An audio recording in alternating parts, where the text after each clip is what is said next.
그러면은 우선 큐리옥스부터 한번 좀 제가 공부한 부분 공유 드리고, 그 다음에 산업 리포트, 그리고 이제 마지막으로 LTO 그 리뷰 하는 걸로 오늘 라이브를 마쳐보도록 하겠습니다. 그러면 큐리옥스부터 발표 드려볼게요.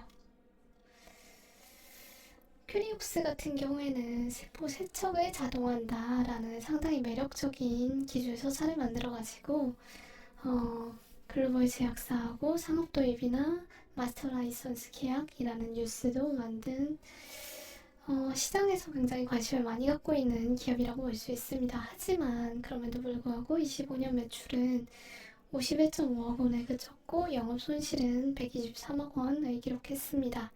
거기에 비해서 주가는 1.6조 원 정도로 상당히 이제 비싼 밸류에이션 프리미엄을 많이 받고 있는 기업입니다. 그래서 시장은 이미 상업화 성공의 가격에 반영하고 있지만 회사는 아직 성공이 반복된 매출과 현금 흐름으로 이어진다 라는 것을 입증하지 못한 그런 상황입니다. 분명히 큐리옥스 바이오시스템즈가 보유한 기술은 매력적이라고 할 수 있을 것 같습니다. 세포를 분석하기 전에 반드시 거쳐야 하는 세척 공정을 이제 에러가 많이 발생하는 원심 분리기와 수작업에서 벗어나게 하겠다 라는 아이디어는 굉장히 직관적이고 강력합니다. 기존 실험실에서는 세포를 씻기 위해서 실험을 멈추고 액체를 버리고 섞으면서 시간이 걸리고 세포가 손상되거나 사라지거나 아니면 사람마다 결과가 달라지는 그런 병목이 있었습니다. 큐리옥스는 이 병목을 제어된 측류 흐름과 소프트웨어로 바꿔서 실험 프로세스에 중단 없이 그 실험하고 있는 그런 그 제자리에서 이제 예를 들어서 이제 뭐 현미경 같은 게 있으면은 그거를 이제 원심 분리를 해가지고 좀 세척을 하려고 하면은 이제 그 현미경에서 옮겨가지고 다시 작업을 해야 되는데 큐리옥스 같은 경우에는 이걸 옮기지 않고 그 자리에서 그 프로세스를 진행할 수 있다라는 게 굉장히 장점이라고 제시하고 있습니다. 그래서 이런 귀찮은 공정을 자동화하고 소프트웨어를 얹어가지고 확장할 수 있다라고 하면은 단순한 그런 장비 이상의 BM이 될 수 있다라고 주장하고 있습니다. 뉴스플로우상으로는 회사는 상업화의 퍼즐을 하나씩 맞춰나가고 있습니다. 중국 파트너하고 독점 유통계약을 맺고 영국 IMU 바이오사이언스와 플루토 워크스테이션 주문도 발표했습니다. 그리고 상업 도입 체결도 발표했고 글로벌 제약사하고 소프트웨어 라이선스 계약도 체결했습니다. 그럼에도 불구하고 숫자로 나타난 실적에서부터 투자 욕구는 차가워진다 라고 할 수 있을 것 같습니다. 이런 그 긍정적인 뉴스 플로우에도 불구하고 25년 연결 매출은 51.5억 원에 그쳤고 영업 손실은 123억 원입니다. 여러 계약과 제휴가 발표되었음에도 불구하고 매출은 여전히 작습니다. 그리고 매출 총이익률도 점점 더 나아지고 있다라는 그런 그 증명을 해내지 못했습니다. 그리고 더 불편한 지점은 경영진 발표에 대한 신뢰입니다. 회사는 과거 상업화 속도와 손익분기점에 대해서 굉장히 공격적인 기대를 제시했습니다. 하지만 실제 성과는 그 약속을 따라오지 못했습니다. 25년 손익분기점 달성 기대는 사실상 뒤로 밀렸고, 그러니까 이제는 사실상이 아니라 실제로 뒤로 밀렸죠. 그리고 수주와 설치 일정, 고객 검증, 내부 조달 절차가 계속된 지연 요인으로 설명되어 왔습니다. 물론 바이오 제약 고객의 장비 도입은 원래 느리고 까다로운 과정이라고 할 수 있을 것 같습니다. 하지만 시장은, 그리고 건전한 투자자는 원래 느리다 라는 설명만으로 현재 큐리옥스 수준의 고밸류를 납득할 수 없습니다. 토모큐브하고 굳이 비교해보자면 CEO는 이렇게 새로운 시장 개척이 어려울 줄 몰랐다. 토모큐브 CEO께서는 이렇게 어려울 줄 몰랐다 라고 말은 그렇게 하면서도 증권 신고서상 공언한 매출 성장과 흑자 전환 시점을 오히려 초과 달성해가지고 주주에게 보답을 해왔습니다. 핵심 쟁점은 내러티브가 있느냐 없느냐 그게 아닙니다. 그 내러티브가 얼마나 빨리 반복적으로 높은 마진의 매출로 바뀌느냐고 그런 이제 발표를 경영진의 발표를 얼마나 신뢰할 수 있느냐라고 할 수 있을 것 같습니다. 다시 한번 말씀드리지만 시장은 큐리옥스가 세포 세척 자동화의 표준이 된다라는 내러티브를 상당 부분 가격에 이미 반영했습니다. 하지만 회사는 아직 글로벌 제약사의 관심이 대량 구매로 이어지는지, 마스터 라이선스가 실제 활성화 수량 증가로 연결되는지, 플루토 코드가 고마진 반복 매출을 만들 수 있는지 이런 것들을 숫자로 아직 입증하지 못했습니다. 결국 큐리옥스를 좀 더 직관적으로 표현하자면 성공을 향한 신호는 존재하지만 시장은 이미 성공을 가정한 주가로 평가되고 있는 회사라고 할 수 있을 것 같습니다. 물론 큐리옥스가 진짜 표준이 된다면 현재의 의심은 기회가 될 수도 있을 것 같습니다. 다만 지금처럼 숫자가 기대를 따라오지 못한 상황이 지속된다라고 하면은 기대 조정으로 주가가 정상화되면서 뼈아픈 손실이 발생할 리스크가 적지 않은 것 같습니다. 그래서 큐리옥스의 성장성에 대해서 한번 설명드려보겠습니다. 우선 BM을 GPT를 좀 이용해가지고 분석을 해봤습니다. 핵심적으로 보게 되면은 큐리옥스가 타겟팅하는 시장은 전체 세포 분석 시장이 아니고요. 정확히 얘기하면은 유세포 분석, 면역세포 분석, 세포치료제, 퀄리티 컨트롤 같은 걸 하기 전에 반드시 필요한 세포 샘플 준비 공정, 그 중에서도 세포를 세척하는 것을 자동화하는 병목 시장이라고 할 수 있을 것 같습니다. 그래서 세포 분석 같은 경우에는 병원이나 제약사, 연구소가 세포를 보고 판단하는 분석 방법론을 포괄한다고 할 수 있을 것 같습니다. 그 중에서 유세포 분석은 세포 분석의 방법론 중 하나고, 세포 세척은 유세포 분석을 진행하기 전에 세포를 깨끗하게 준비하는 전처리 단계라고 할 수 있을 것 같습니다. 그래서 큐리옥스는 유세포 분석기를 판매하는 회사가 아니라 유세포 분석 전에 세포를 씻고 염색하고 준비하는 공정을 자동화하는 회사라고 할 수 있을 것 같습니다. 그래서 최상위 이제 개념이라고 볼 수 있는 게 세포 분석이고, 중간 단계라고 할 수 있는 게 유세포 분석 사이토메트리라고 할 수 있고, 세포 분석을 이제 좀 수치로 측정하는 방법을 이제 사이토메트리라고 할 수 있고, 그 중에서 이제 세포를 액체 그램을 태워가지고 하나씩 지나가게 하면서 빛으로 읽는 분석법을 유세포 분석이라고 하고, 이걸 영어로는 플로우 사이토메트리라고 합니다. 그리고 전처리는 이제 이 분석기에 넣기 전에 세포를 준비하는 과정이고, 큐리옥스가 타겟으로 하고 있는 부분은 이제 이 전처리 단계 중에서 셀 와싱 어토메이션이라고, 전처리 중에서 씻는 단계를 자동화하는 부분이라고 할 수 있을 것 같습니다. 그래서 이제 사이토메트리는 뭐냐면은, 단어 그대로 보자면은 사이토는 세포를 의미하고 메트리는 측정입니다. 즉 세포를 숫자로 재는 기술이라고 할 수 있고, 세포의 수, 크기, 모양, 살아있는 비율, 그 다음에 특정 단백질 존재 같은 것들을 측정하고, 그 중에 가장 대표적인 방식이 플로우 사이토메트리, 한국어로 유세포 분석이라고 할 수 있을 것 같습니다. 그래서 좀 쉽게 설명하자면 유세포 분석은 세포를 액체 속에 띄운 다음에 아주 좁은 통로로 한 개씩 지나가게 만들고, 레이저나 빛을 쏴가지고 세포의 특성을 읽는 방식입니다. 그래서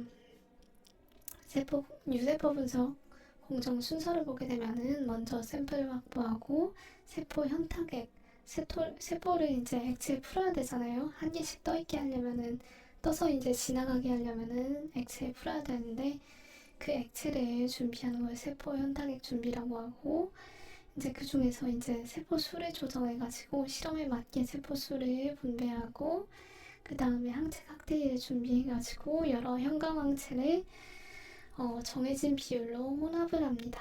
그래서 이 형광 항체로 이제 이 세포를 염색한다고 할 수 있고, 이 항체를 세포에 부착하는 걸 세포 염색이라고 합니다. 그리고 이제 남은 항체하고 시약을 세척하는 게 세포 세척 단계고, 이게 이제 큐리옥스의 핵심 타겟이라고 할 수 있을 것 같습니다. 그리고 이제 이거를 이제 분석 가능한 액체 상태로 환원하는 거를 재현탁이라고 하고, 이제 유세포 분석기에 투입해가지고 한 개씩 통과시켜서 빛으로 분석하는 게 유세포 분석 단계라고 할 수 있고, 그렇게 해가지고 얻은 데이터를 분석하는 단계를 마지막으로 진행합니다. 그래서 큐리옥스는 이 중에서 이제 4에서 7번 단계, 그 중에서도 이제 6번 단계 세포 세척 단계가 이제 핵심 타겟 그 공정이라고 할 수 있을 것 같습니다. 큐리옥스 같은 경우에 이제 플루토 워크스테이션이 유세포 분석 샘플 준비 전체, 그 다음에 항체 칵테일링, 세포 염색, 세척 단계를 자동한다 라고 볼 수 있을 것 같습니다. 그리고 기존 분석의 문제점은 이제 원심 분리를 주로 사용했었는데, 그렇게 되면은 이제 세포가 좀 그 살아있는 세포를 분석해야 되는데, 그러면 강한 힘을 받아가지고 손상될 수가 있고, 액체를 버릴 때 일부 세포도 같이 버려지고, 그 다음에 그 수작업으로 처리하면은 사람마다 결과가 달라지기도 하고, 장비 흐름 중간에 원심 물리기를 쓰려면은 이제 관측 장비 밖으로 다시 옮겨야 된다라는 점에서 이제 굉장히 병목이 된다라고 할 수 있을 것 같습니다. 그래서 큐리옥스는 기존 원심 분리 방식이 기계적 스트레스나 샘플 손실, 그 다음에 이제 실험자에 따른 변동성 같은 걸 만드는 반면에, 레미노와시라고 하는 이제 큐리옥스 분석 방법은 제어된 측류 흐름으로 세포를 제자리에서 씻는 방식으로 자동화도 가능하고, 실험 편차를 줄일 수 있다라고 설명하고 있습니다. 여기 보시면은 Lamellar flow it gently washes suspension cells without centrifugation, minimizing mechanical stress, preserving variability, and improving workflow consistency라고 하고 있습니다. 그래서 그 미케니컬 스트레스, 기계적 스트레스를 줄이고, 그 다음에 그 관측 가능성을 높이고, 그 다음에 그 워크플로우의 공정의 일관성을 개선해 준다라고 설명하고 있습니다.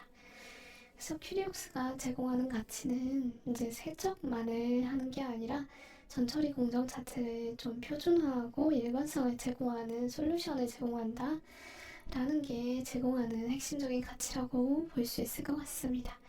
그래서 고객이 돈을 내는 이유는 세포 손실을 줄이고 손상을 줄이고 사람 편차, 휴먼 에러를 줄이기 위해서고, 그다음에 자동화 흐름을 끊지 않아가지고 들이는 노력이나 시간을 절약할 수 있다라는 게 핵심 가치라고 볼 수 있을 것 같습니다.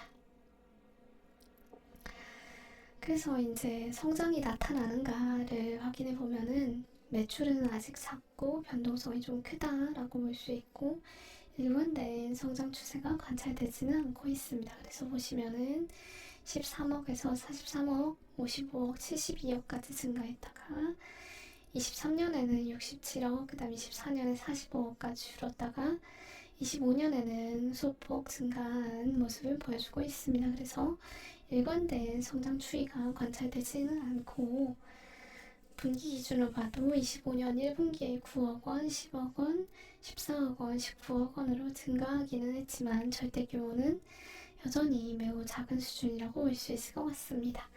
그럼에도 불구하고 앞으로 좀 긍정적으로 볼 수 있는 근거는 여러 메가 트렌드가 좀 함께하고 있다라는 부분인 것 같습니다. 그래서 항암제 개발 수요는 이제 더 이상 말해야 입만 아픈데, 고령화와 의료 수준 개선, 그 다음에 수명 연장 같은 거에 따라서 구조적으로 증가할 수밖에 없는 그런 상황입니다. 그리고 항암제 개발에서는 암세포 자체보다 세포 주변의 면역세포, 종양 미세 환경, 그 다음에 치료 전후 면역 반응 같은 것들을 더 정밀하게 봐야 합니다. 이때 유세포 분석이나 단위세포 분석, 면역세포 프로파일링 수요가 증가해가지고 세포 단위로 환자와 치료 반응을 이해하려는 수요가 늘어나서 세포 분석 수요에 큰 성장 동력이 된다라고 할 수 있을 것 같습니다. 그리고 세포 유전자 치료제의 연구 개발이 빠른 속도로 성장하고 있는 것도 굉장히 성장 요인이라고 볼 수 있을 것 같습니다.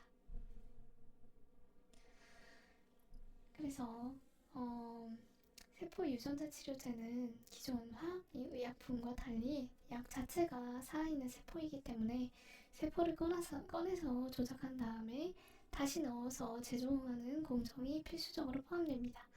따라서 개발하고 제조하고 품질 관리라는 단계마다 세포가 살아있는지, 원하는 세포가 맞는지, 불순 세포가 섞이지 않았는지, 유전자 조작이 제대로 됐는지 같은 것들을 반복해서 확인해야 합니다. 그리고 제약 R&D도 점점 증가하는 추세입니다. 그래서 이제 R&D 지출이 2010년 이후 큰 폭으로 증가하고 있다라고 OECD는 얘기하고 있고, IQVIA 같은 경우에는 24년 바이오파마 R&D 자금이 2년 연속 증가했고, 임상시험 건수는 팬데믹 이전 수준으로 회복되고 있다라고 얘기하고 있습니다. 그리고 이제 신규 모달리티로 이동하고 있다. 세포 유전자 치료제나 항체 약물 접합제, 방사성 의약품 같은 신규 모달리티로 이동하고 있다라는 것도 이런 메가 트렌드 중 하나라고 볼 수 있을 것 같습니다. 그런데 신규 모달리티 같은 경우에는 기존 약보다 작동 원리가 복잡하고 단순히 약물이 종양을 줄였는지 보는 것만으로 부족하고 어떤 세포분을 변화시켰는지, 세포가 어떻게 반응하는지, 특정 바이오마커가 어떤 환자군에서 나타나는지 같은 것들을 확인해야 합니다. 이 때문에 임상시험과 전임상 단계에서 세포 분석 데이터의 양이 늘어나고 있습니다. 그리고 이제 이런 세포 분석 중요도 증가에 따라서 이제 처리량이 늘어나고 재현성도 높은 것을 요구하고, 그다음에 여러 기관의 데이터를 비교하는 수요가 늘어나고 있습니다. 그에 따라서 이제 짧은 시간 안에 많은 세포를 처리하고 여러 세포 파라미터를, 이제 여러 세포에서 나타나는 그런 데이터를 동시에 모니터링할 수 있는 고처리량 분석법이 필요하고, 그래서 유세포 분석이 굉장히 많이 사용되고 있다라고 얘기하고 있습니다. 물론 이제 세포 분석 수요 증가가 곧바로 큐리옥스 매출 증가를 의미하지는 않습니다.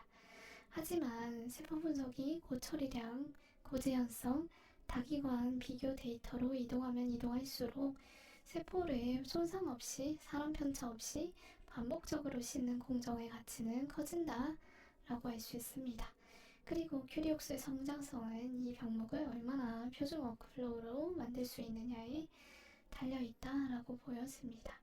그리고 단위세포 분석이나 휴먼셀 아트라스 같은 그런 대형 프로젝트들도 이런 세포 분석 수요를 늘려나가는 그런 메가 트렌드 중 하나라고 볼 수 있을 것 같습니다.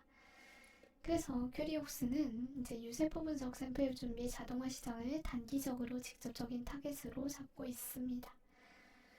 그리고 좀 더 확장된 타겟 시장으로는 액체 핸들링 자동화 시장을 타겟팅하고 있고, 큐리옥스 같은 경우에는 플루토코드라는 이제 자사 소프트웨어 제품이 기존 액체 핸들러의 원심 분리 없는 세척 기술을 가져오는 스크립트 라이브러리, 실험실 로봇이 이제 특정 작업을 자동으로 수행하게 하는 미리 짜여진 작업 코드 모음집이라고 설명하고, 이제 원심 분리 플레이트 트랜스퍼, 이제 플레이트에서 이제 시약을 이제 실험 대상을 옮기는 그런 공정이라고 할 수 있고, 그런 거나 아니면 수작업 개입 같은 거를 제거한다 라고 설명하고, 기존에 깔려있는 시스템들과도 호환된다 라고 얘기를 하고 있습니다. 그리고 장기적으로 타겟팅하고 있는 시장 같은 경우에는 세포 기반 분석의 표준 워크플로우 시장이라고 할 수 있습니다. 그래서 가장 큰 장기 내러티브는 세포 세척 공정 자체를 완전히 표준화하는 거라고 할 수 있고, 따라서 장기적으로 큐리옥스가 노리는 것은 단순 장비 판매가 아니라 세포 세척은 이 방식으로 한다 라는 표준 프로토콜을 파는 것이라고 할 수 있을 것 같습니다. 그래서 이제 큐리옥스 제품은 한번 참고해 보시면 될 것 같습니다. 그래서 세포 분석 시장 전체에서 유세포 분석, 면역세포 분석, 세포 치료제 퀄리티 컨트롤 같은 이제 현탁세포 분석 영역, 이제 좀 더 상위 개념의 시장이라고 볼 수 있고, 그 중에서 분석 전에 샘플 준비 공정이 그 좀 더 구체화된 시장이라고 볼 수 있고, 그 중에서 항체 칵테일링 염색 세척 자동화가 좀 더 구체화된 시장, 그 중에서 원심 분리 없는 세포 세척과 기존 액체 핸들러하고 연동하는 시장을 장기적인 최종 타겟팅 시장이라고 볼 수 있을 것 같습니다. 그래서 성장성 확인을 위해서 이러한 그 질문들에 순차적으로 답이 필요하다고 할 수 있습니다. 세포 분석 수요가 늘고 있는가? 그 중에서 유세포 분석과 고처리량 면역 분석 수요가 늘고 있는가? 그 과정에서 세포 세척이 병목이 되는가? 고객이 그 병목을 돈을 내고 해결할 만큼 불편해하는가? 큐리옥스 방식이 기존 원심 분리 계산 방식보다 나은가? 대형 제약사와 CRO가 이를 표준 프로토콜로 채택하는가? 그 채택이 실제 매출과 반복 주문을 바뀌는가? 이런 단계적인 질문들에 순차적으로 답이 필요하다고 볼 수 있을 것 같습니다.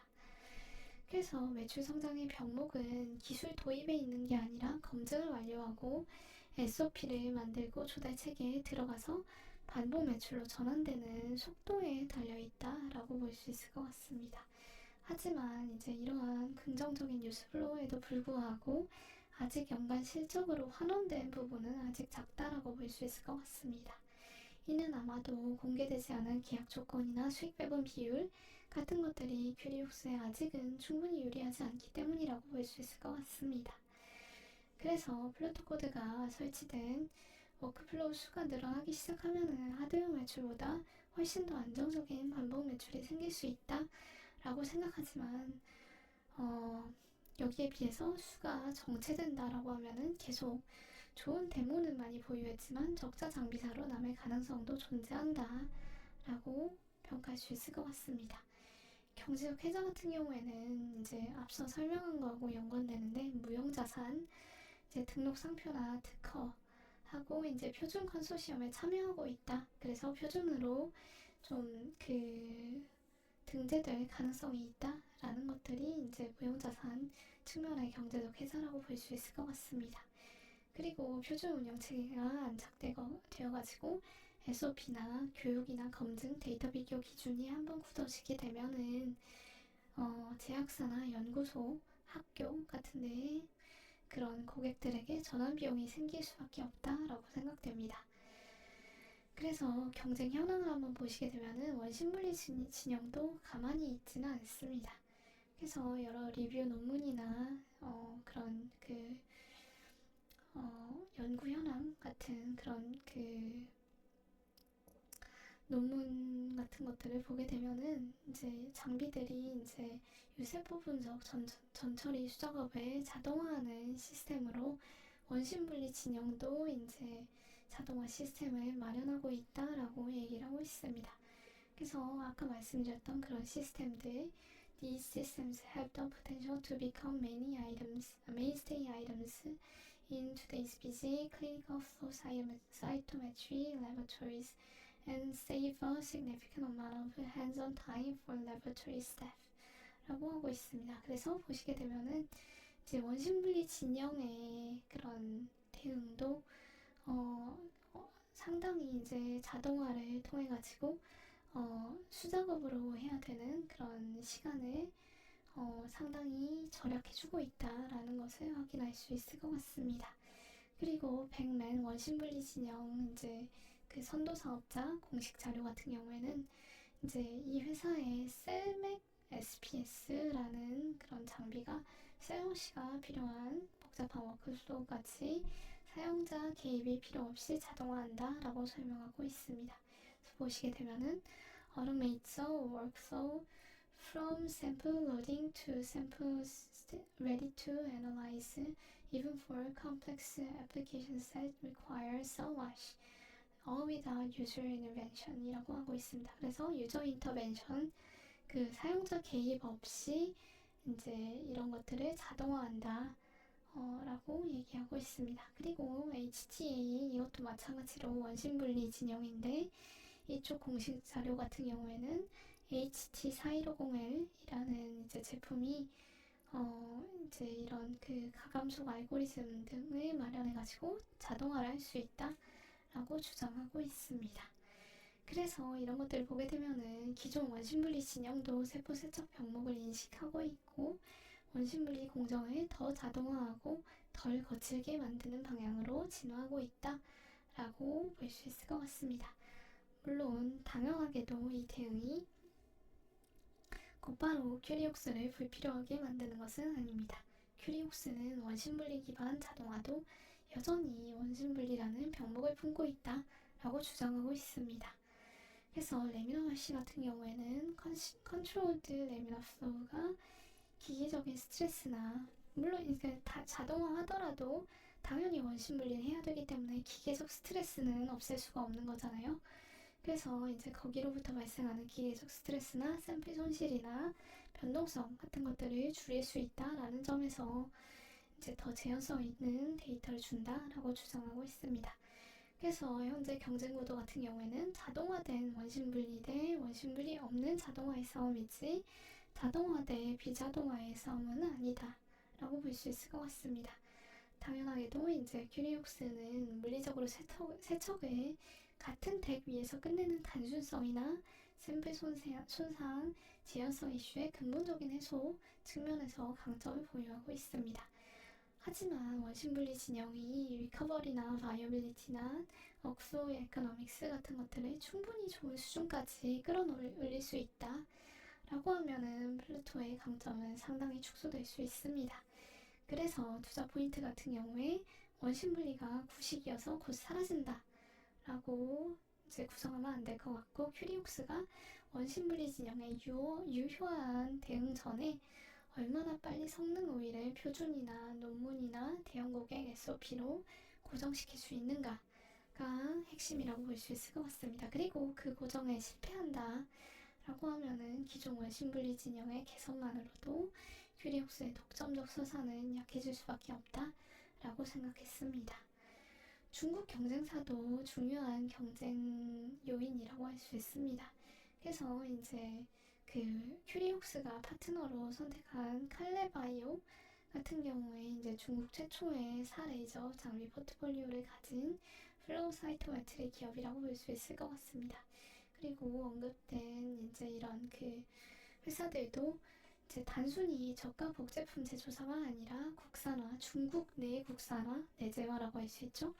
거기에 스펙트럴, 자동화, 글로벌 진출 같은 것들을 동시에 노리는 글로벌 플랫폼 회사로 발전하고 있습니다. 그리고 일부는 서구 대형사 시장으로 이미 진출하고 있다라는 점에서 이제 당장의 서구 빅파워 내부에서 대체하는 그런 이제 경쟁사로보다는 중국 현지 시장에서 이제 가격 압박의 그런 방향에서 통해 가지고 경쟁하게 될 가능성이 높다라고 생각했던 것 같습니다.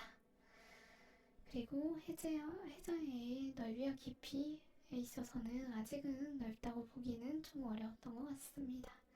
그래서 점유율 판단은 좀 보수적으로 봐야 된다라고 생각을 했던 것 같습니다. 그리고 협상력 측면에서 보게 되면은 상당히 오랜 기간 동안 이제 영업을 했음에도 불구하고 GPM이 좀 추세적으로 하락하는 그런 경향을 보여주고 있습니다.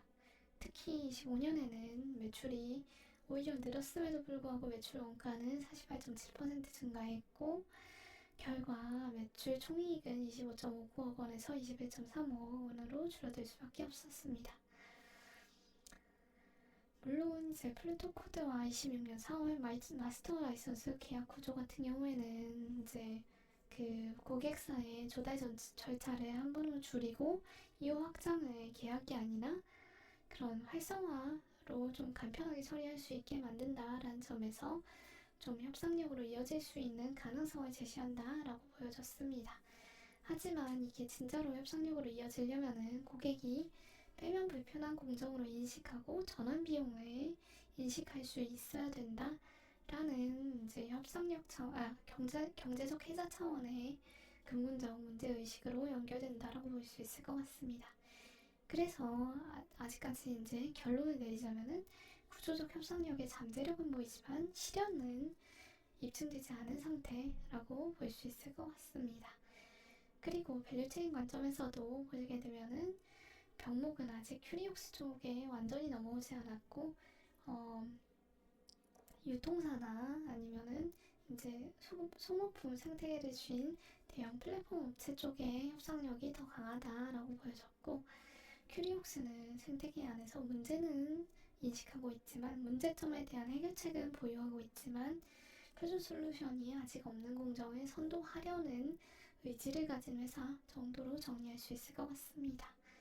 자본 배치 같은 경우에는 이제 당장 재무 위기 상황은 아니라고 보여지지만 상업화가 지연되게 되면은 26년 말에서 27년에는 캐시번이 발생해가지고 캐시번이 이제 보유한 현금을 모두 소진시켜가지고 추가 자본 조달 필요성이 리스크가 될 가능성은 존재한다라고 보여졌습니다. 그리고 주주가치 희석 측면에서 주식 수가 꾸준히 증가하고 있는 것도 좀 흑자 전환이 지연됐을 때 시장이 더 민감하게 반응할 수 있는 그런 요인이 될 수 있다라고 생각했습니다. R&D 같은 경우에는 상장 초기 성장 기업임을 감안하면은 과도한 수준은 아니다라고 생각되었습니다. 그리고 M&A나 주주환원 같은 경우에는 이제 주주에게 사업 영역 확장이나 배당이 아니라 유기적 성장을 통해서 이제 성장하고 있다, 흑자 전환했다라는 것을 입증하는 것으로 주주환원을 해야 될 것이다 라고 생각을 했던 것 같습니다. 시장은 상당히 큰 프리미엄을 밸류에이션에 제공하고 있습니다. 이것을 정당할 수 있는 근거는 이제 GPM은 흔들리고 있지만 다중 사이트나 워크스테이션 활성화 모델로 플루토 코드를 확산시킬 수 있다면은 매출의 질이 바뀔 수 있다라고 생각됐습니다. 그리고 이제 미국 NIST 표준화 참여나 아니면 엑스핸들러 호환성 대형 제약사 파일럿과 마스터 라이선스 보조 같은 경우에는 한번 들어가게 되면은 반복 확장이 쉬운 사업으로 발전될 수 있습니다. 그리고 25년에 작은 매출에 집착해가지고 27년부터 30년까지 소프트웨어형 반복 매출 구조를 과소평가하는 룰을 범하지 않아야 된다. 라는 점은 이제 좀 프리미엄 부여를 정당할 수 있는 논리라고 볼 수 있을 것 같습니다. 하지만 프리미엄이 약화될 리스크가 실현될 확률도 제가 봤을 때는 낮지 않아 보였습니다. 다양한 긍정적인 뉴스 플로우에도 불구하고 25년 4월 매출은 25년 4분기 매출은 18억 원에 그쳤습니다. 어느 정도 이 그 뉴스 플로우가 사업의 매출에 반영되었을 그런 시점임에도 불구하고 매출이 충분히 늘지 않았다는 것은 좀 그렇게 긍정적인 요소는 아닌 것 같았습니다. 계약은 많은데 실적은 작게 나타났습니다. 그리고 GPM은 오히려 악화됐습니다.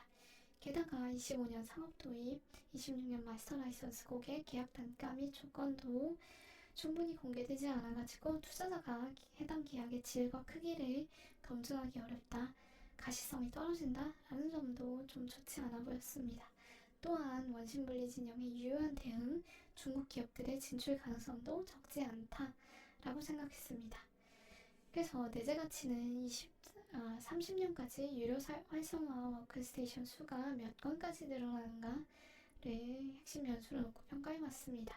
큐리옥스가 확정 계약 금액으로 이제 공시했던 8억 1,100만 원 정도를 이제 그 단가로 이제 레퍼런스로 좀 활용하고, 그 다음에 플루토 제품군 가격으로 제시된 3만 달러, 5만 달러, 8만 달러, 그 다음에 경쟁사의 그런 이제 그 제품 가격 같은 거를 참고해가지고 고객 지불용이 대리 변수로 삼아가지고 이제 활성화 워크스테이션당 1억 원 정도의 매출을 가정해봤습니다.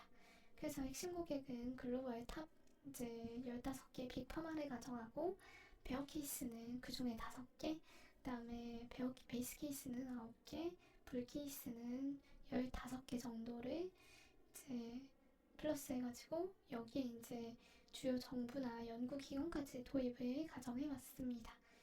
그래서 이제